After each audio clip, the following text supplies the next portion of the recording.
Les mots qui me viennent à l'esprit, c'est argent, finance, crédit.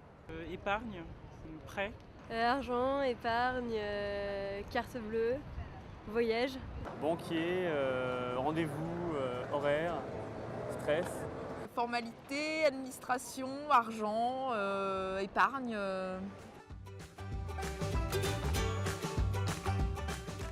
Ouais, peut-être, je pense, pour ouvrir un petit compte, enfin un petit compte épargne ou quoi que ce soit, parce que là où je suis, moi, c'est vrai qu'ils ne proposent pas forcément de services en ligne. Pour ouvrir un compte, on est obligé forcément de passer par l'agence, de prendre rendez-vous, etc. C'est pas toujours forcément pratique. Elle faciliterait les transactions, les demandes exceptionnelles de retrait, plus d'accès en fait aux applications internet. Être plus clair dans ses propos, plutôt que se camoufler derrière des termes, on va dire, administratifs, dire clairement ce qu'en cas de désastre, par exemple, une assurance peut rembourser, etc. Pourquoi pas tout ce qui va être service, envoyer des rappels par SMS éventuellement ou ce genre de petites choses. Simplifier l'information de façon générale, quoi. Que ce soit peut-être plus facile de gérer les comptes en ligne, d'améliorer encore les applications mobiles aussi pour suivre ses comptes, mettre en place des outils de gestion du budget pour nous aider à mieux le répartir, à mieux gérer les dépenses mensuelles notamment. Ouais, c'est de financer les projets des jeunes. De nous appeler de temps en temps si vraiment on voit qu'il y a un problème, admettons qu'on est proche de zéro ou proche du découvert, nous signaler que voilà, faites attention quand même à vos comptes, vous n'êtes pas loin de vous mettre dans le péril pour votre argent, etc. Des services plus proches du client à ce niveau-là, c'est vrai que ça serait vraiment plus intéressant là-dessus, être plus proche du client là-dessus, quoi. Peut-être simplifier le rapport de banquier à client, quelque chose de peut-être plus personnel, plutôt qu'on soit un numéro de contrat, qu'on soit quelqu'un, quoi. Ça pourrait être faire des échéances régulières, par exemple pour la première fois où on a une voiture, la première fois où on a le premier CDI ou ce genre de choses, faire une offre avec une prime sur notre compte en banque. Anticiper sur les événements personnels, professionnels, pour à ce moment-là me donner des offres ou des informations qui peuvent m'être utiles, quoi.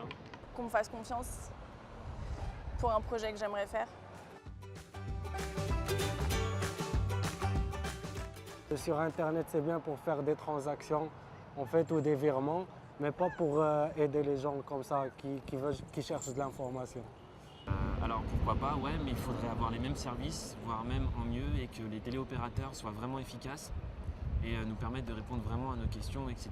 Il y a beaucoup de choses qu'on ne comprend pas forcément avec les applications internet et du coup on a forcément besoin à un moment de se retrouver face à quelqu'un qui puisse comprendre le problème. Ce serait un pied de nez à toutes les anciennes générations qui, elles, ont appris avec ça et qui en gros se retrouvaient complètement perdues. Il ne faut pas être trop radical, il faut aussi s'adapter évidemment aux plus âgés. Mais globalement, ça pourrait être le futur, plus ou moins long terme. C'est quand même bien d'avoir un contact humain de temps en temps, quoi. Pour les trucs courants, je pense que c'est pas nécessaire, comme je vous dis, mais j'ai une application qui marche très bien et qui me permet de faire la plupart des choses facilement. Je pense que ce serait difficile s'il n'y avait plus aucune agence. Moi, je suis assez pour. La plupart de mes transactions bancaires, de toute façon, je les fais en ligne. Je vais vraiment à la banque seulement pour retirer du liquide. Le peu de fois que j'ai eu affaire à des agences, j'attendais des heures et j'avais des réponses qui étaient un peu approximatives. Donc j'ai l'impression que finalement en ligne on a l'info plus vite et plus rapidement et plus efficacement et pour des emprunts immobiliers c'est quand même utile d'avoir quelqu'un en face. Après pour gérer le compte au quotidien, franchement j'ai pas l'impression d'avoir besoin d'aller voir quelqu'un, quoi. Pourquoi pas, mais pareil, il faudrait vraiment que les services soient adéquats et qu'ils ne nous proposent pas non plus n'importe quoi et qu'ils nous fassent des leurres, etc. sur des services qui ne sont pas forcément compétents. Ça ne poserait pas forcément de problème. Facebook et Google sont pas créés pour. De toute façon, Google et Facebook savent déjà tout de nous, donc quelque part, au moins ils sauraient ce qu'on a chez nous directement. On n'aurait pas besoin de le recenser pour l'assurance. À voir, a priori non. En tout cas j'aime bien l'idée de séparer à la fois le côté sérieux avec la banque et le côté amical, beaucoup plus ludique avec les amis Facebook de l'autre. Pour le moment en tout cas moi ça me correspond pas au cœur et je serais pas prête à aller sur une banque ou une assurance Facebook. Ils proposeraient des choses pas forcément un peu orientées et pas très honnêtes peut-être par rapport à vos besoins ou quoi que ce soit.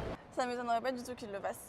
En fait, le seul problème que je vois avec ça, c'est qu'ils ont tellement d'informations sur nous. Je sais pas, j'aimerais pas que ma banque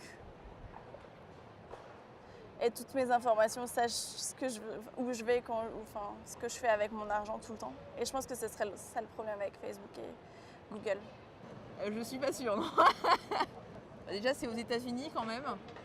J'aurais tendance à privilégier des agences qui sont localement accessibles. Pour les données privées, ils ont déjà beaucoup de mal à gérer. Donc s'ils devaient en plus gérer mon compte en banque, je pense que ça deviendrait un peu dangereux. Et Google, c'est un peu pareil. Ils ont tendance à acheter les données des gens, à les revendre, à en faire un peu n'importe quoi. Donc non, je leur ferai pas confiance pour gérer mon argent, quoi.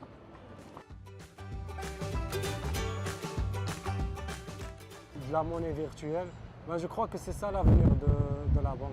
Un badge, une puce qui serait incorporée dans notre corps, quelque chose comme ça par exemple, et qu'on ferait d'un seul geste paiement. Là, ça serait totalement sécurisé, il n'y aurait pas de vol de carte. Et puis qu'on arrête les chèques. Il faudrait peut-être qu'on passe à quelque chose de moins matériel.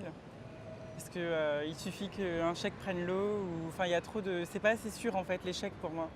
Moins être un numéro de contrat, plus un client, et puis surtout avoir un profil qui correspond aux dépenses qu'on peut faire, aux risques auxquels on est confronté, etc. Ce que ce serait dans le travail ou chez soi, tout simplement. Ça pourrait être une banque où on pourrait se regrouper entre amis, quelque chose de plus transparent, plus facile au niveau des offres proposées. Pourquoi pas avec une tablette dédiée qu'on aurait chez nous et où il y aurait toutes les interfaces de manière à gérer tous nos comptes familiaux depuis chez nous avec une interface toute simple mais qu'on laisserait chez nous pour gérer les comptes à distance. L'assurance commune pour tous les risques de la vie, quoi. On souscrit un seul truc, hyper clair, hyper simple, et on se couvre par rapport à tous les risques imaginables pour sa situation. En un seul contrat, très clair et très facile. Voilà. J'ai entendu parler d'une carte prépayée, donc ça je trouve ça plutôt pas mal.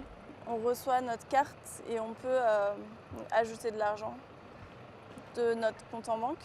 Déjà, le fait de pouvoir payer par téléphone, je trouvais pas ça inintéressant pour des petits montants.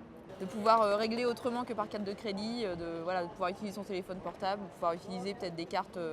Mais bon, ça existe déjà, hein, tout ça, des cartes prépayées, des trucs comme ça. C'est plutôt intéressant dans certaines situations.